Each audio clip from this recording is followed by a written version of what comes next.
ખાલી જગ્યા નંબર 14 જુઓ ભાઈ, ચતુષ્કોણ ABCD એક વર્તુળને પરિગત છે। जो AB बराबर 7.2 सेंटीमीटर, BC बराबर 8.5 सेंटीमीटर और DA बराबर 6.9 सेंटीमीटर હોય તો CD बराबर ખાલી જગ્યા કૌંસમાં આપ્યા છે 8.2, 5.6 અને 8.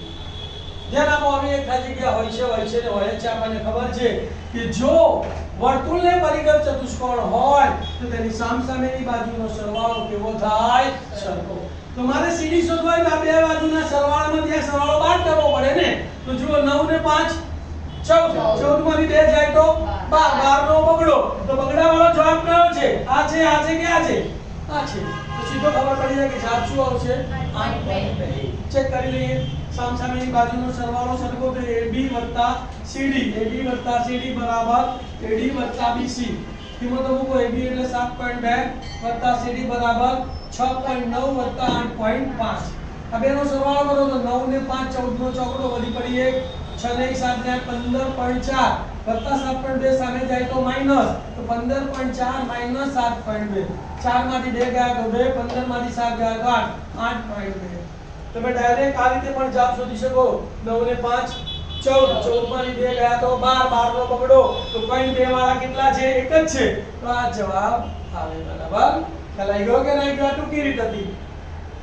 15મો ખાલી જગ્યા જુઓ, જો r ત્રિજ્યા ધરાવતા વર્તુળનું ક્ષેત્રફળ અને r1 અને r2 ત્રિજ્યા ધરાવતા બે વર્તુળના ક્ષેત્રફળનો સરવાળો સમાન હોય તો r1 અને r2 વચ્ચેનો સંબંધ ખાલી જગ્યા થાય। ત્રણ વિકલ્પો આપેલા છે, r બરાબર r1 વત્તા r2, r2 બરાબર r1 સ્ક્વેર વત્તા r2 સ્ક્વેર, r બરાબર r1 ગુણ્યા r2।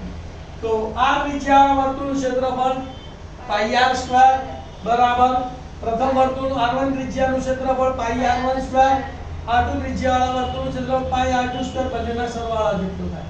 બંનેમાંથી શું કોમન નીકળે? પાઈ, તો પાઈ r સ્ક્વેર બરાબર પાઈ કૌંસમાં r1 સ્ક્વેર વત્તા r2 સ્ક્વેર। સામે સરખે સરખું ઉડી ગયું તો પાઈ ઉડી ગયા, તો માટે શું બચ્યું? r સ્ક્વેર બરાબર r1 સ્ક્વેર વત્તા r2 સ્ક્વેર। કયો જવાબ આવશે? r સ્ક્વેર બરાબર r1 સ્ક્વેર વત્તા r2 સ્ક્વેર।